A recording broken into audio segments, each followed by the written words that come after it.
J'avais tout. Je ne savais pas que les gens vivent d'une manière différente de la mienne. Je ne manquais de rien. Comment vas-tu rentrer chez toi? Et elle a dit, est-ce que je peux rester chez toi? J'ai dit, quoi? Es-tu sûr de vouloir rester chez moi? Et elle a répondu oui. Alors j'ai dit, d'accord, ça me va. Elle a dit, je reste. D'accord, donc on va chez moi. J'étais un peu effrayé. Il était un peu nerveux. Mais j'ai fait de mon mieux pour ne pas le juger du tout. Avec tellement de potentiel, de talent, et pourtant ils ne reçoivent pas la bonne éducation ou les bonnes opportunités.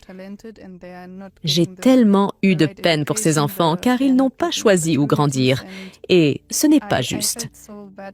J'avais l'impression que la vie n'est pas juste, que le monde n'est pas juste.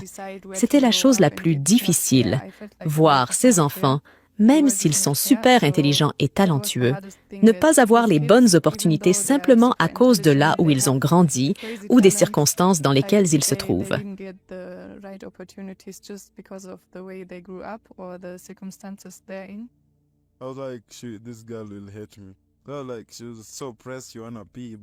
Elle avait vraiment l'air pressée, comme si elle devait uriner. Mais elle ne pouvait pas sortir car c'était risqué, tu vois. Alors je lui dis, « Hé, là-bas, il y a un seau, c'est ma salle de bain, tu peux l'utiliser. » C'était assez inhabituel. D'ailleurs, il y a une douche ici dans le bidonville. Alors je lui montre en disant, « C'est notre douche. » Elle était surprise. C'était plutôt étrange. Donc, on a parlé de prendre une douche et plein d'autres choses se sont passées.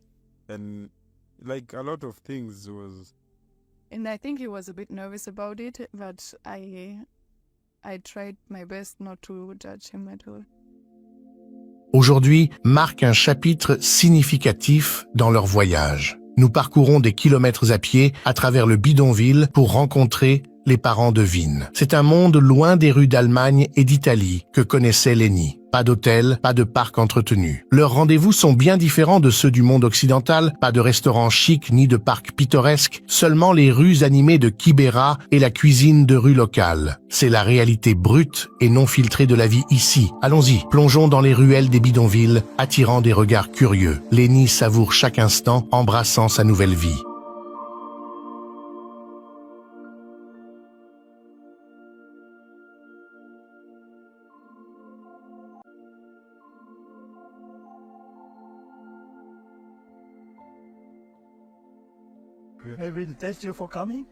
Merci d'être venu. Merci beaucoup.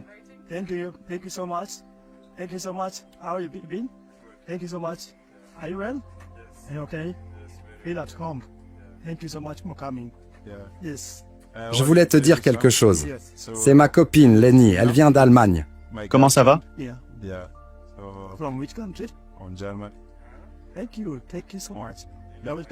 Merci beaucoup d'être venu.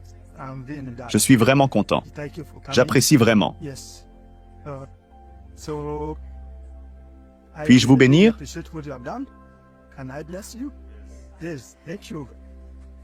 Oh, Père, bénis-la, je bénis tous ceux qui viennent ici.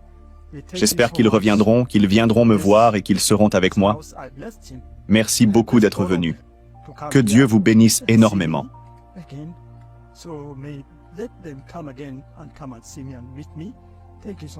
Et revenez quand vous voulez. Merci, Lenny, et bienvenue d'Allemagne. Vous êtes la bienvenue. Vous êtes content d'être ici?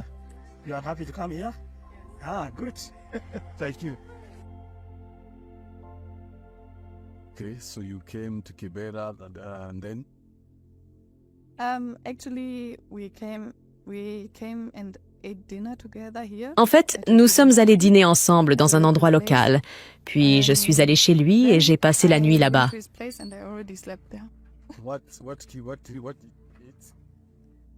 Il t'a emmené chez lui et tu as dormi là-bas? Oui, exactement.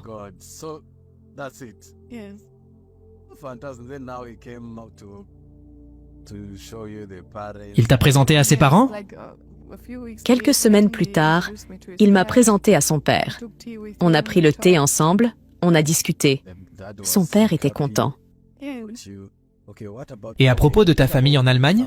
Je me souviens avoir appelé ma mère, j'étais juste en train de sourire et elle m'a demandé ce qu'il y avait, si j'étais tombée amoureuse. J'ai dit « oui » et elle a demandé « il est du Kenya ?» J'ai répondu « oui » et elle a dit « tant que tu es heureuse, je suis heureuse pour toi. » Ils n'étaient pas ravis que je déménage ici car ils voulaient que je reste près d'eux. Ils auraient vraiment aimé que Vin et moi déménagions en Allemagne pour être plus proches, mais ils me répètent toujours que tant que je suis heureuse, ils le sont aussi. L'adaptation de Lenny à la vie dans le bidonville n'a pas été facile. Confrontée à des maladies comme le paludisme, pas d'eau propre et au dur soleil du Kenya. Mais elle est courageuse.